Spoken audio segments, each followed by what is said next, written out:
اعتکاف میں موبائل نہیں لانا چاہیے اور بڑا مجبور کوئی آدمی ہے، بہت بڑا کاروبار اور بہت زیادہ پریشانیاں ہیں، تو وہ آدمی اتفاق سے اگر ایک لے آیا تو پوری مسجد والوں کی طرف سے سادہ موبائل رکھیں، سب کی طرف سے کافی، ایک ہی موبائل سے مجبوری کی گفتگو کریں۔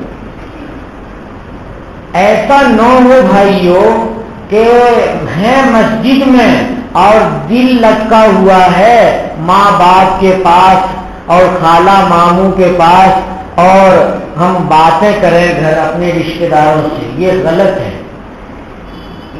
نہ بہت مجبوری کی ہاں یا نہیں، ہم خیریت سے ہیں، بس اس سے زیادہ کی بات کرنے کی ضرورت۔ جب تم بیٹھے ہوئے مسجد میں اللہ کے گھر میں تو کیا فکر کی بات ہے کہ کہیں گم ہو گیا ہے، کیا کہیں گیا اور گم ہو گیا، ایسا کچھ نہیں ہے۔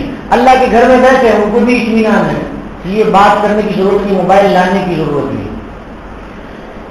اور موبائل کی مصروفیت میں نہیں رہے۔ پہلے موبائل میں مصروفیت صرف تھی بات کرنے کی، اور اب دنیا کی ساری پریشانی موبائل کے اندر ہے، اس لیے موبائل میں مصروف نہ رہ کر کے اللہ تعالی کی عبادت میں مصروف رہیں اور برائے کرم اعتکاف کو بابرکت بنائیں۔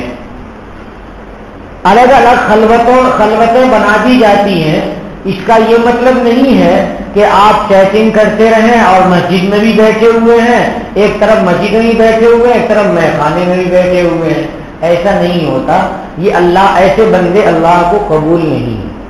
نمبر 2، آپ کے یہاں دیکھتا ہوں کہ فرض نماز پڑھ کے بہت سے لوگ بھاگ جاتے ہیں، اور بعض لوگوں کو دھیان دے کے دیکھا تو وہ گھر میں بھی نہیں پڑھتے ہیں، وہ کہیں اور چلے جاتے ہیں۔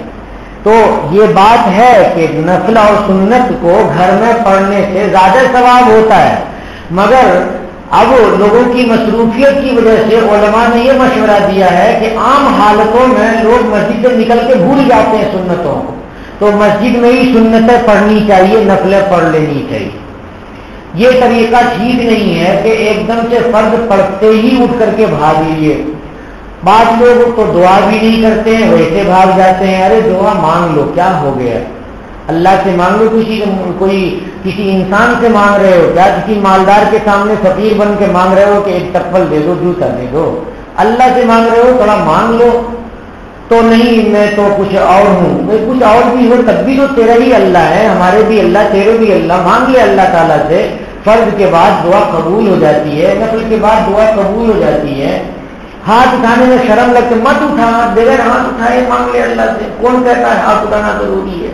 جو ہاتھ اٹھاتے ہیں وہ بھی ایک ادب پر عمل کر رہے ہیں، نہیں اٹھا رہا پھر بھی اللہ سے مانگ لے، وقت ضائع نہ کر۔ بعض لوگ سے چپ چاپ بیٹھے رہتے ہیں، ایسا بھی نہیں ہونا چاہیے، اللہ دل سے اور زبان سے اللہ سے ضرور مانگتے رہنا چاہیے۔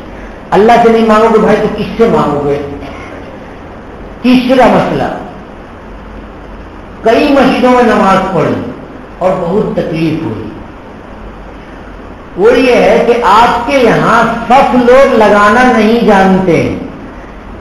دیکھے کوئی پنکھے کے پاس کھڑا ہوا ہے، ابھی اگلی صف پور نہیں ہوئی اور کنارے پنکھے کے پاس کھڑا ہو گیا، کسی کو دیکھے بالکل اے سی کے سامنے جا کے کھڑا ہو گیا، اب دیکھ رہا ہے آجو بازو کے سارے لوگ بھر جائیں گے تو خود ہی ہمارے تک ہم تک پہنچ جائیں گے۔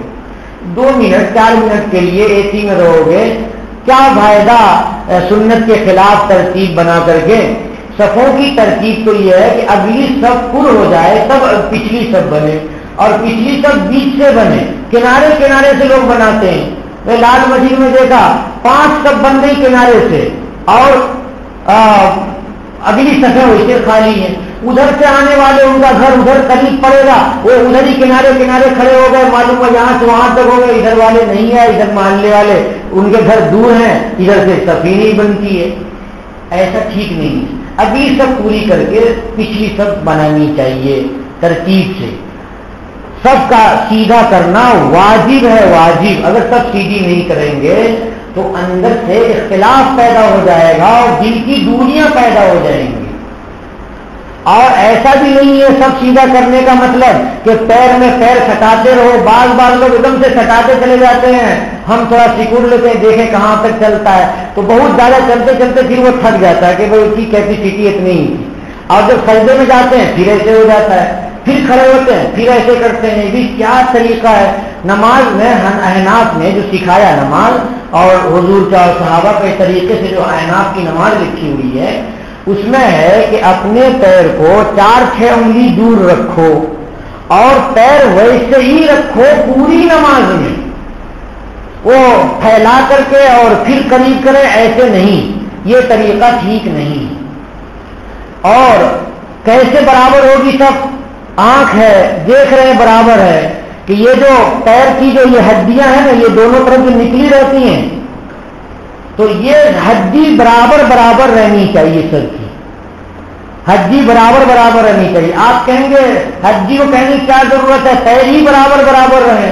تو ایسا ہو سکتا ہے کہ ایک لمبا سا آدمی کھڑا ہو اس کا پیر اتنا بڑا ہو اور اس کے بازو میں ایک ٹھینگا کھڑا ہو اس کا پیر اتنا ہی بڑا ہو، تو اب کیسے برابر کرے گا پیر کو؟ بڑی پریشانی ہے.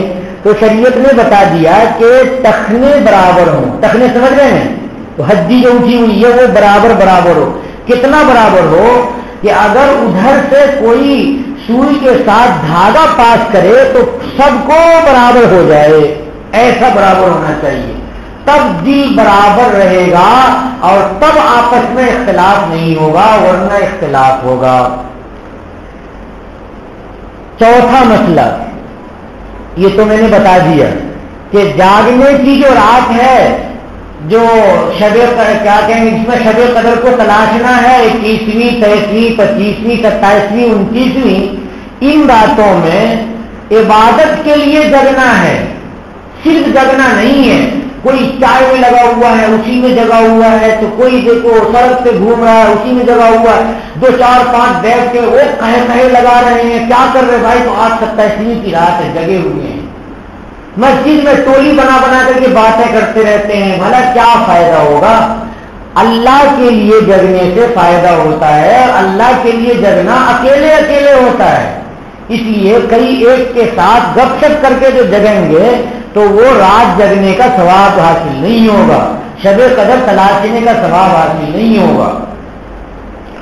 پانچواں مسئلہ، اعتکاف میں لوگ ملنے کے لیے آتے ہیں تو ملنے والے تھوڑی دیر رکیں. ابو آئے، چچا آئے، بھائی کوئی آیا، سلام وعلیکم السلام، کوئی ضرورت ہے آپ کی؟ کوئی ضرورت نہیں ہے. ہاں فلاں چیز کی ضرورت ہے، ٹھیک ہے السلام علیکم جا. اتنا ہی ہونا چاہیے. ایسا نہیں لے کے بیٹھ گئے. معلوم ہوا کہ بار بار اعتکاف والے شکایت کرتے ہیں کہ اب وہ میرے پاس آ گئے اور اتنے بیٹھ کے گپ کر رہے ہیں کہ 1 گھنٹہ میرا خراب ہو گیا، 1 گھنٹے میں 1 پارے کی تلاوت کر لیا ہوتا.